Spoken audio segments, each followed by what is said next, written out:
ndamira pamberi pedare ramambo Mutasa. Zvese zvandi zvechokwadi. Zvese izvi ndinotaura nezvechokwadi. Kaiba yariswa nemhosva. Ndikanyepa ndichariswa nemhosva. Mwari andibatsira. Mwari anondibatsira. Sema kumsana.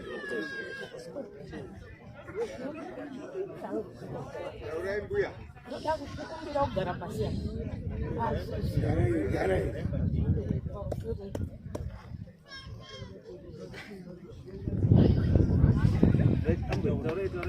Pamusoro changamira. Pamusoro dare rachangamira. Pamusoro vanhu vari padhuze. Ini ndinozi Betty Makurumidzi, maichasauka. Ndiri maichasauka ndinogara pachigodoro. Saka nyaya yapa ngekuti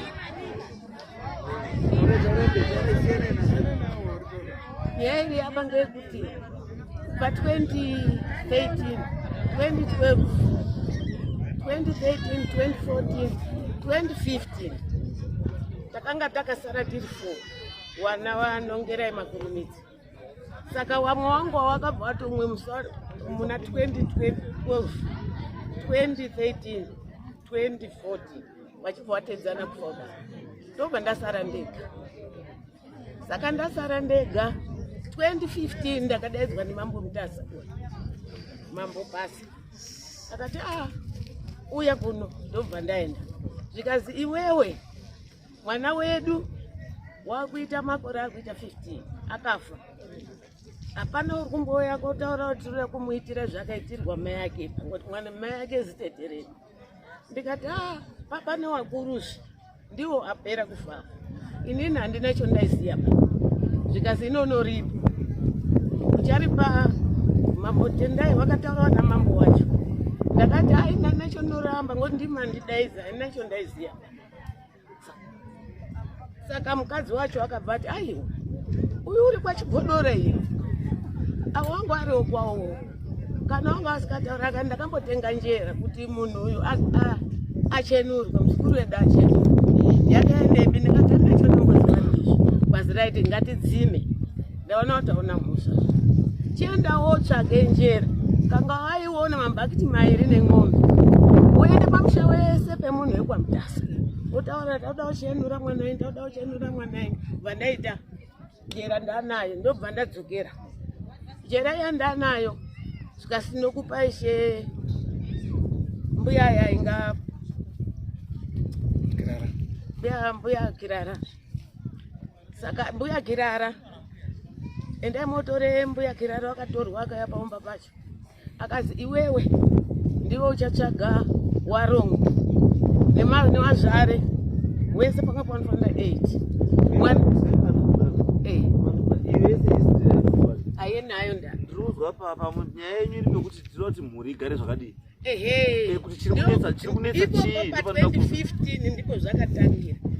Ndadini ndasara ndega. Takaenda nambuya Kirara titu vakapangana vakatsvaga Warongo wake shuwa kuguta iyo. Vakati akatsvaga akaona Warongo 6 vamwe vakavhorondiya wega nevazvare 3. Saka vakachizozi ndimbuya Kirara aiwa tinonyika tega. Ini ndozombobvongo ndine mabasa andinoita. Mozoya mocho nanika isusu tanyika. Saka takaenda konanika, akaenda konyika. Wakati mandosvika museve unosvika. Unodai akanyatsonditaurira. Wobva wanyika, mubva manyika. Mofuma kutoibvisa makusenseni ngoti mwana. Saka takaita saizvozvo. Saka ipopo pakatanga noise. Nekuti njera iyi yaiswa mumba umo. Hamusi mewanhu avo manyikira. Asi isusu nambuya Kirera samapenza uswa ndiye wakatibata kuti aiwa imimi musasabatikane ngezvinoitika zvese. Teedzai gwara rataura Changamire. Zvese zvavari kuita wanhu. Imimi nyararai. Takanyurura tichiisirwa mupondo tichidini asi hatina kutaura chinhu. Takanyurura ikamera wakauya Warongo wakagaisa.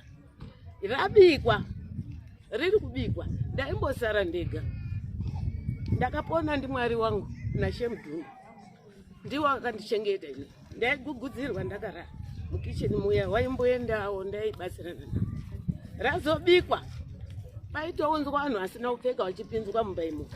Asi doro iri rapera ishe mukadzi uya muzvaro uyu wakaenda kutaurira ishe wakati wakanga anditi kanga wapedza pa 2 weeks wowe ndakaenda kwashi ishe wakati ona mwanangu atichaningisi ba zvatoitwa izvi asi icho ndakuda kuzwa kuti doro remwana edu rakafamba ere unobva wabika ndakabika chenura netsvitsa pamwe chete handishori wanhu wekwamutasa wakaita zvese zvewaiziya apo takaenda pacho bva zvangoita clear zvikazi rakafamba right zvikazi asi munhu wacho makabikirwa uda kutaura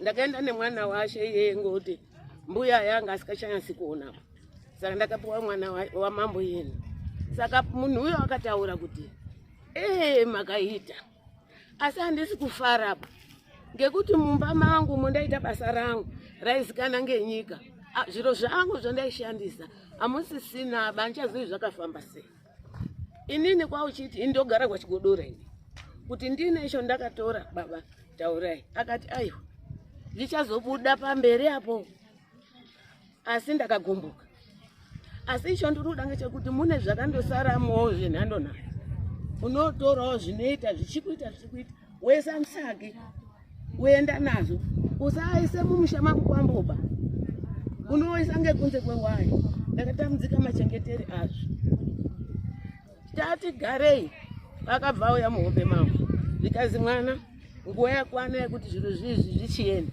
endaise mumba machemo musapo ndasvika ndichiisa ipopo ndakasvika paine mudzimai angane pamwiri ndikati nhamo pano uripi kwaza panaba waenda kumagorosa ndikati ino ina handisi kumira ngotowana ndakumbira kuti wanibatsirawo wada ukasika kudzoka ndobva ndasiya ndakaenda ndikagara ndofunga mwedzi miiri ndozozwa pepepe pageti toningisa ndichangamira apa ndandakatotauriwa kuti usasazosike pano bangoti wabereki wako wakaora ini saka ndakatsika ngenharo ndakuendesa izvi ndobva ndandotakura saki rangu riya futi kubva ndasvika bva ndasvetamo ndakati ndapota murora mutauro ndasveta zvinhu zvasekuru mumba yake asi ndaona musisina kana izvo ndakasiyawo zviri asi akabva apinda nezviro zviya ndakaenda ndakasangana naye pavharanda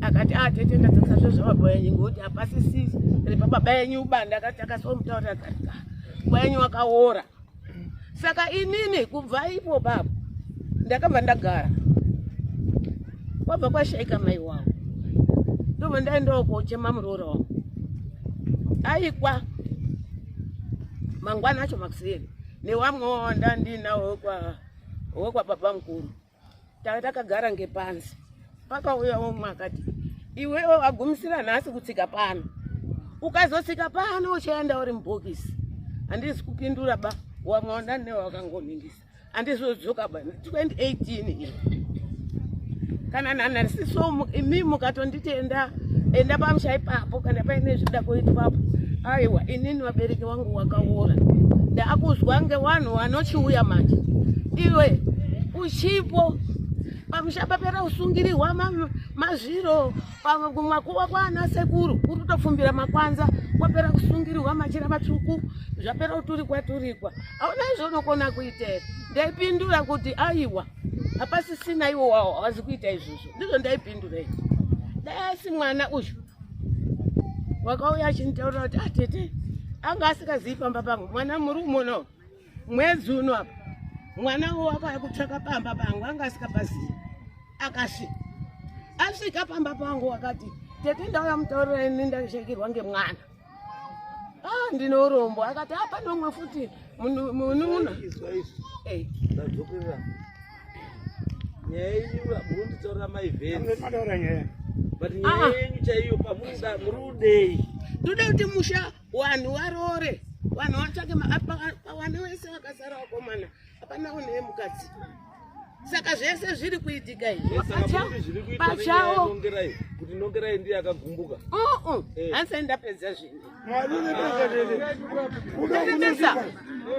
aiwe ndinoromba hangu mwana uyu auya uyu wakazosvika akatete ndaakumutaurira izwai basi nini uyo nini ndanga kuntenderera musoro. Ndikati nini nyaya idzi ndakati handitsiki ba ndinoita nani ndiri ndega. Iye akataura dzake. Ndakati hai inini hangu inini semaziviro angu. Ngatiende kwani kuvatongi wenyika wagadzirise musha uyu. Ngekuti kana zvaita musha wacho hazvichizvo wanga wakaita. Saka ndizvo ndiri kukumbira kuti wanawo pachavo pamba chepo wanotodzinga nawo. Kana wana akasiiwa ndikefu hawandipo wachogara. Kana inini handiendi pamangoni ndakatozi unoora. Kuti chamuri kudai muda rubatsiro rekuti musha uite zvakanaka. Ndiri kure inini. But ikazvo ndizvo ndiri kutaura ka. Kuti kana mukadaro kamunozwa kuti uyu anoti wakaora hausiri pano mwana haana kuroora uyu haana kuroora uyu haana kuroora. Meaning kuti zvechiwa musha mune chii? Mune dambudziko ririmo. Handiti. Saka imimi semunhu mukuru zvamunofanira kuita hani kuonongonedza pakuti uyu ari kunditi uyu ari kuti uyu ari kuti chiripo ndechekuti imimi unganidzai vana ava wese. Handiti. Saka imi kana musingakwanisi kuunganidzwa saka muda kuti aunganidzwe ndiani? Imimi ndiri masara. Ndiri kukumbirawo aiwa imimi izwai izwai. Mudati mamba vaunganidze vana.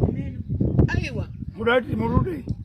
Kuti wanawa watowiriranawo pachavo kana inini vasikandiri. Ndosaka ndiri kutaura kuti izvozvoka zvinoitwa imimi muripo. Hazviitwi imimi musipoba. Because ndimi bambokadzi asara. Hamunzvengi dambudziko bane kuti azi ndiri kure. Handizi kunzvenga saka hamusi kure nhasi mamboya sei? Ndauyanga kuti kaurire kamaita nhasi ndokamunofanira kuita futi musuri kugadziswa dambudziko.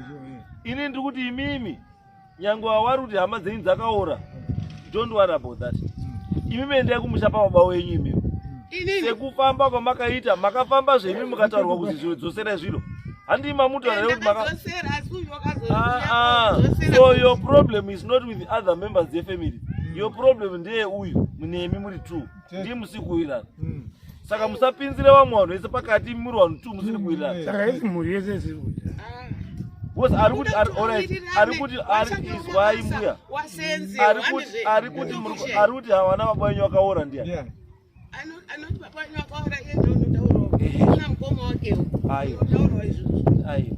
Izwai izvo ndikutaura. Imimi tsvagai izvo. Mese uye pamushapanongera. Kunozivawo Saka maurire. Muri kuuya toda kutaura isolution. Makuramba. Kuti endai pamba panongerai. ndatambudzika ini. Zvingaurwa. Changerera mnazozwa kuti muritaura iti.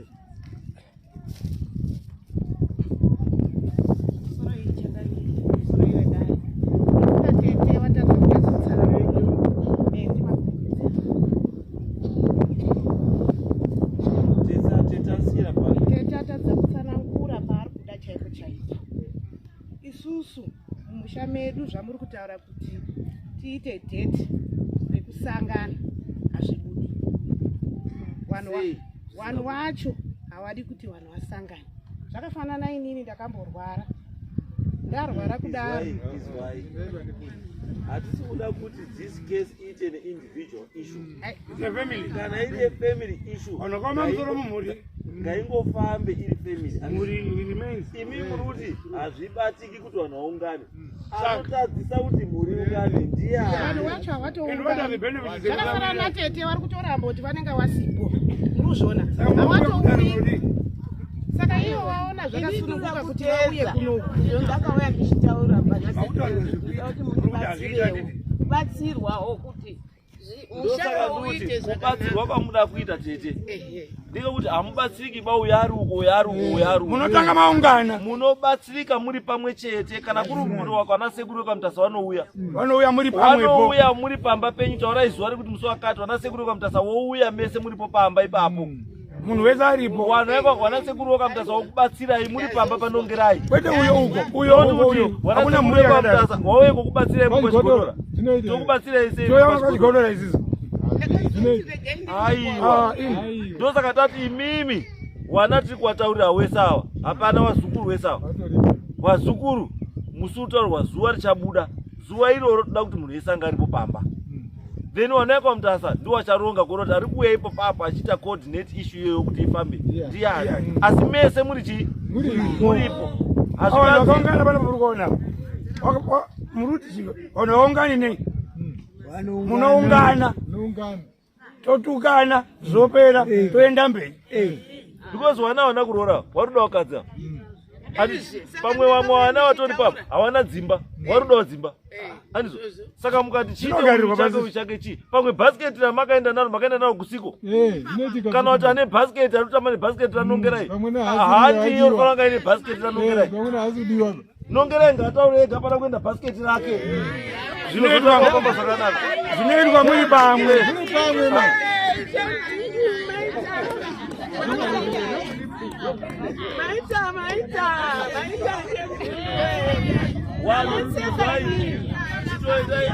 hatiponeti because hatikuda simba because nongerai hatinobva tambomurasa saka hatitangurasai. Saka ivo kana uri mwana wanongerai uripo muri imwe chete wese wanouya watazipo. Isusu tatakuda pamberi manje takuda kuti pamunoungana zviro zvanongerai ngazvive zviri pamberi zvese zvakakwana. Zeni ipapo kana kuri kutsvaga munhu achauya achitaura kuti zvinhu zviri kuenda panani nongerai uchataura ega kuti zvinhu zvangu ngazviende panani ende zvichashanda sei. Musasiya zvimwe kwachigodora. Musanyepera noti makurapa ipo papo. Musambonyepera noti makurapa ipo papo. Hapana unorapa mesa. Hapana musanyepera. Kana muda kunyepera, kana mudonyepa kuti muri kurapa muri maconmen. Muri maconmen. Muba mari dzevanhu mushandisa zita ranongerai. Atidi izvozvo. Chiendai apo motsvage, endai apo, endai motsvage mutipe zvinhu. radheti rekutoungana kwedu nhasi touyeko. Endai pakona. Ngachinge chiri kona ika. Iwo akomana wacho Endai pamedheta.